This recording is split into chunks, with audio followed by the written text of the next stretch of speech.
Great. So I'm just going to quickly share my screen. If anyone can't see that, let me know.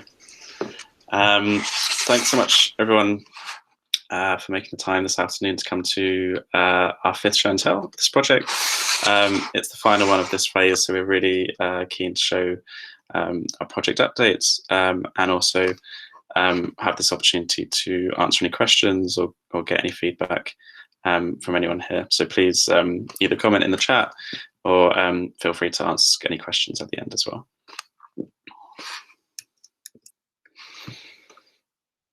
So yeah, just to get started, show and tell is one of our regular methods to keep everyone updated. Sorry, Chris, we can't see your screen, or I can't at least. Oh, no, I can't.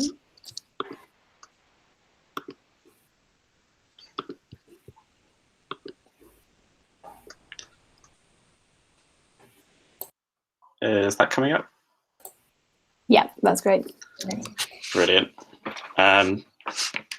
So yes, as I said, this is an opportunity for us to provide projects update and also to hear feedback and answer any questions as well. In terms of our core team for the project, it's a real mix of different teams across the council, including colleagues from public health and customer services and ICT. And we're also working on this work with colleagues from Maytech, which is an external agency doing some of the development work on this project. And what we'll cover today is we'll do a bit of a recap around our project vision and the context for our work. We'll talk through where we've got to and our main pieces of work over the last 2 weeks.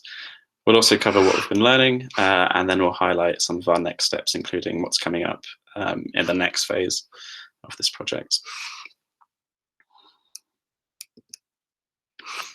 So in terms of our project vision, it's to develop the Here to Help tool as a single database and user interface to support 4 key strands of the Council's coronavirus response. And this tool should enable call handlers to have the best possible conversations with residents affected by the pandemic and make it easy to link residents with the support that they need. And those 4 services are local contact tracing, welfare calls to residents who are self-isolating, the coronavirus helpline, which is about understanding residents' wider needs and providing holistic support, and also calls to residents who are shielding and clinically extremely vulnerable.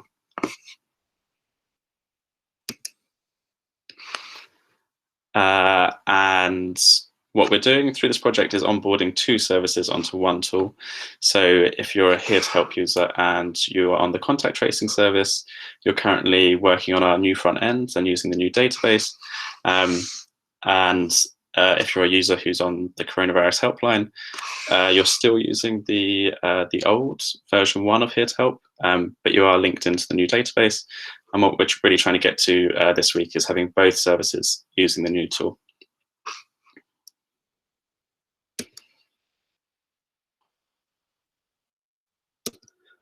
In terms of where we are, we're really happy now that over the last week, we've launched the Here to Help service with contact tracers.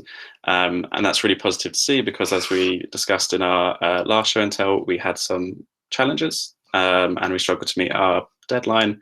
So we're really pleased that the tool is now in the hands of both managers and call handlers, and they're using it in different shifts. So they're using it in their daily shift, the evening one, and also the weekend one, which we're really happy about because over the weekends, we didn't have the technical support to provide to the service. So it's great that it operated over the weekend and there weren't any hiccups or disruptions.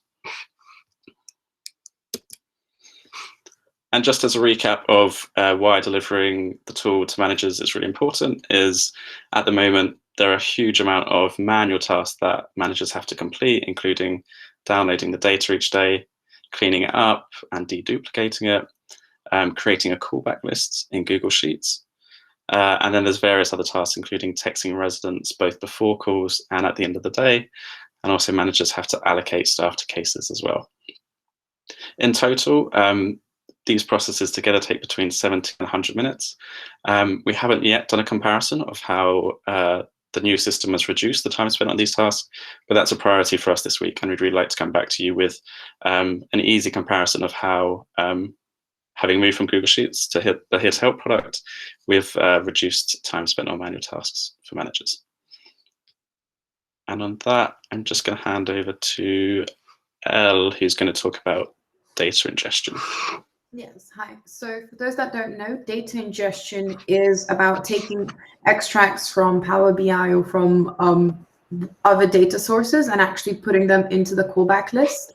So that's doing the data cleanup and comprising the callback list every day for our users.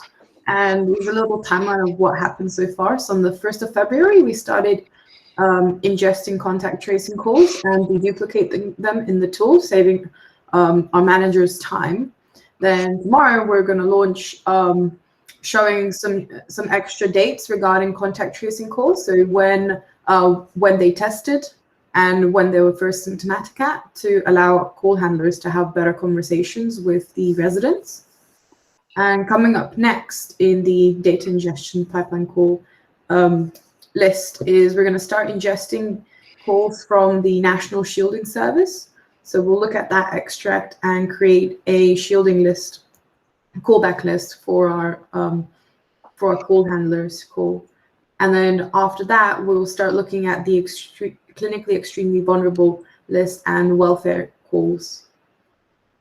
So we'll basically trying to cut time each manager spends on like creating the callback list, kind of like one area at a time. Thank you, Chris. Thanks, Elle. And Claudia, you speaking to this slide. Thanks, Chris. So what we've managed to do so far with the initial release and getting contact tracers using the tool is making sure that call handlers can see the list of calls that need to be made each day, that they can see which ones they're assigned to. They can also review a resident record and make the call and log the call outcomes. So in particular, this is really important for contact tracing because we need to know how many times we've attempted and whether it's been successfully completed or not.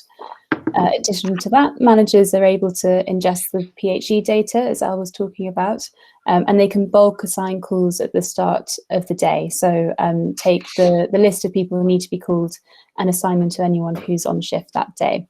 They can also refer people to welfare calls who need additional support. What we want to do in terms of iterating is, first of all, make sure that call advisors can record case notes on the new front end, and that will help them to mark if someone has been has tested positive in a high risk setting, for like a school, for example. So onboarding the service over the past week, so we've had 8 managers, contact tracing managers, 10 call advisors who've been onboarded, and a total of 139 resident cases have been logged onto the system, and 107 cases, so residents who've been called, have been completed.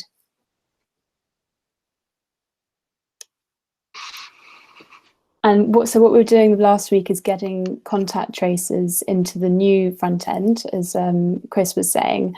And then this week, we're going to deliver that remaining functionality, so focusing on the case notes first.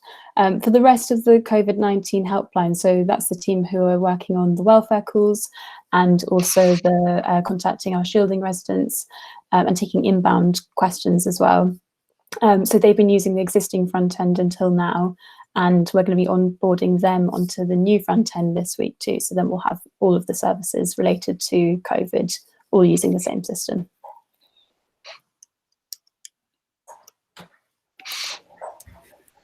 And yeah, just quickly from me. So I think it's helpful for us to, particularly as we come to the end of this phase of the project, to just check back in against the vision that we set initially and that we've been showing you at the start of each of these updates. So I think we are now achieving a single database across all those 4 strands, and we are about to get the user interface the same as well. And I think for anyone who, thinking back right to the beginning of this project and remembering some really great show and tells that colleagues in Data and Insight did 6 months ago now, after the first lockdown, the amount of time and work it took for colleagues in public health and in data and insight to pull together all of the work that we'd done around the immediate coronavirus response and pull all those different data sets together into one place to give an overview. There was a huge amount. I remember stats about millions of lines of data in Excel that were being looked at. So I think the fact now that we have everything in one place, I hope is going to make a lot of the analysis much easier going forwards. And we've seen there about the value to managers there as well, both in terms of time, but also reducing error is really critical.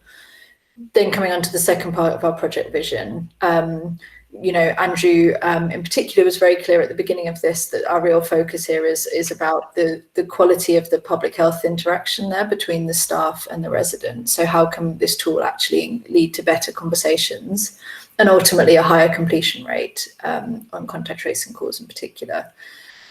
So we are looking. We believe that lots of the work that we've done has improved that. Again, we're gonna look at the evaluation of that and share with you next week the improvements we've made to those conversations. But we're hoping that by giving the staff, and lots of you are on the call, so you can tell us if this isn't the case, but rather than having to be opening all these different tabs and looking at all these different documents and programs, and instead just looking at one screen, frees up your brain space to have those, make those conversations with residents much easier. So we're not quite there yet at achieving this vision, but we are hopeful that by the end of this week, we will be. Thanks, Zoe. And in terms of what we've learned from the last couple of weeks, so our last show and tell, we presented some of our early reflections about how we struggled in the previous 2 weeks, and we had a few challenges meeting our deadline to release the product. Following on from that, we had a really good team retrospective where we had a good, honest reflection of some of the challenges we had and how we could improve going forward. So the last 2 weeks has been really positive to adapt some of our ways of working, and we're getting into better rhythms and releasing more regularly to users. So one of the ways we've been adapting our ways of working is around improved communication and visibility of work. So we created a clearer Trello, and as you can see on the right, what that's done is it's been able to really visualize some of our work, and it's meant that we're releasing regularly and quickly to users. So the column on the far right there is everything we've released in the last week and a half. We've also had better communication on Slack, and we've implemented daily stand downs where we all catch up at the end of the day to review progress and review what our priorities are, and we get a clearer sense of what we're going to be focusing on going into the next day. We've also been trialing Kanban, so we're working really hard at the moment to prioritize our tickets. And again, this is something that's improved our ability to regularly release to users as well. One of the reflections from our retro last week was around some of the challenges we faced. In particular, as a team, we viewed case notes as not important for an initial product release for contact tracing. And then once we released the product, it became clear that users really wanted to be able to see and log case notes on the contact tracing service. And we discussed how this unexpected needs could have been mitigated. And going forward into phase 2, we think it's really important that we have a member of customer services who's more actively involved in our team for some of those team discussions, so we can get early indications and identify what the priorities are and reduce the chance of any unexpected problems when it comes to releasing as well. And then going on to next steps. Is that me? Yeah, thanks. That's me. So there's a couple of things that we know we have to do this week, which we've had a really good planning session this morning to really focus on where our priorities are. And I think some of what I'm about to say is going to answer a bit of your question, Kamling, but we'll definitely come back to that. So we know that we need to report, to automate the reporting on contact tracing. And we know that we're going to use Tableau for that, which is the software that public health already uses for lots of the coronavirus reporting, the really nice data page that's publicly available on the Hackney website. So we are going to replicate what the current contact tracing service currently reports on, and also add a couple of a wider range of metrics, and automate that so no one has to be creating those reports. And then once we have done that, we'll understand what it means to then do the same thing for welfare calls and shielding calls again. So we come back to that target in our vision of collating data all in one place. And then I think there's an interesting question about whether we want to make some of that data publicly available, as public health have been doing with the rest of the coronavirus stats on our website, but that's a separate conversation. The other major thing we know that we need to do this week, again, coming back to the second half of our vision, which is about how do we enhance the engagement with residents, is make it as easy as possible for people to get a summary of the conversation they've had in the right format for them. So you can imagine, for example, with contact tracing calls, these are people who've recently tested positive for coronavirus. They might be ill. It's difficult to remember all of the information you get in that phone call. So being able to enable all staff to immediately send a follow-up text or email or letter, depending on what the resident prefers, using a government made product called Notify, will, we think, improve the contact with the resident, but also, again, reduce workload for those contact tracing managers. So that's our other priority for this week. Then looking forward at our next step. So we've got 1 week left of this phase. This work's been funded by the Health Protection Board, and that funding runs out at the end of this week. So we've done quite a hard and careful process of cutting down of all of the remaining things that we could do to what is absolutely the priority work to create a really realistic plan for the week. And the team as a whole, and particularly lots of the developers, have been working incredibly intensely over the last few weeks to get to where we are. So, we think it's really important to realistically focus on absolute priorities. And as Chris said, we've moved to Kanban, which is just tech jargon for everyone who doesn't know what that means for how we sort of organise our work. But picking up on those earlier issues about visibility across different work streams, we've had, I think, a really useful session this morning to ensure that everyone's got the full visibility of the work this week. Next Monday, we're starting on phase 2 of this project, and we're going to take on again some of the learnings from how we've worked this time to feed into that next phase. And I think the critical thing there is a smaller developer team, so we'll go a bit slower with the smaller team, and we've brought in some additional capacity on the product side. And what we are going to do on the next slide, please. Is I think it's really important to say that we've known from the beginning of this work, back in spring last year, that what we would be building for this would be immediately necessary for these coronavirus calling services, but actually that they're really, really important and valuable reusable components that other service teams can use. And clearly in the wake of the cyber attack, like that approach of thinking about all of these things as reusable components is even more important. So if you look at what this tool is offering staff, like it's enabling them to structure conversations, to understand residents' situations holistically, easily communicate with residents and with other services that they might be referring them to, and then enabling those same staff members to schedule a check-in call again in the next few days. Clearly that functionality is useful to lots of other frontline teams. So what we're going to do next is look at what we've built here and how we can make that available to other frontline teams to help them work in these sort of more improved and sort of preventative and holistic ways. So I guess the slight difference with our next phase is that we're really, on the next slide, Chris, thank you, is thinking about the tool here in the context of those other areas. So really thinking about the service design around the technology that we're offering people. So at the same time, Claudia and Jenny, Zina and I and a couple of others have been thinking about what's the right training, peer support and multi-agency hub support for teams who want to use this technology to adapt more preventative ways of working. We have another show and tell on the next slide. And Chris, it'd be great if you could copy that calendar link into the chat. Thanks.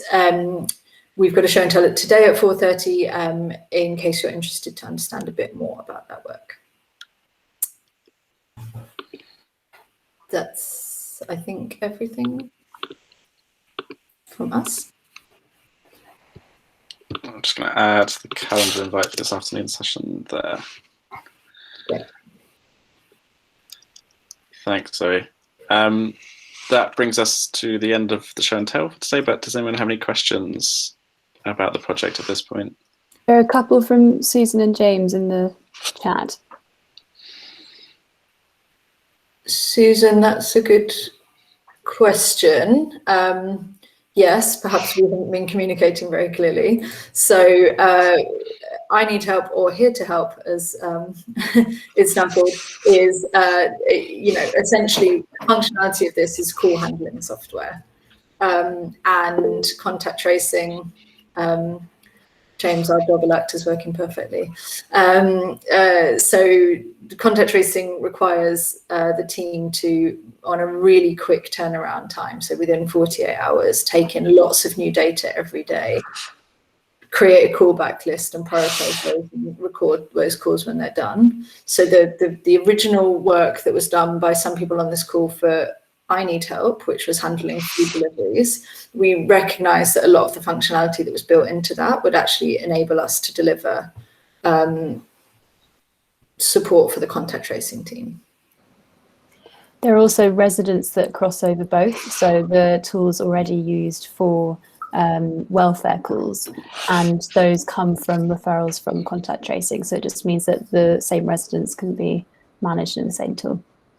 I see. I thought I'd missed something whereby if somebody is being contact traced, you then ask them if they need any other kind of help rather than just finding out where they've been and who with. But we do that. Yeah.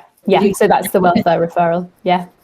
I see. But not everybody who is on the contact tracing call is going to need extra help. So it's just a kind of sussing out if they do. Exactly. Yeah. Why would they though? Just because they've got coronavirus? Because they've just been told that they can't leave their house for 10 days. And then, So, so a lot of the support is around food parcel referrals still. But then also being able to see what other wider needs they might have. Gotcha. So the sorts of things that come up in that are, firstly, just a massive confusion around what the rules are. What about the rest of my household? What about kids? What about everything? What about I'm about to lose my income for the next 2 weeks? Or how do I talk to my employer about this? I've heard this is government grant of £500. How does that work? I don't have any food in the house and I can't use online shopping. All manner of things that make that difficult.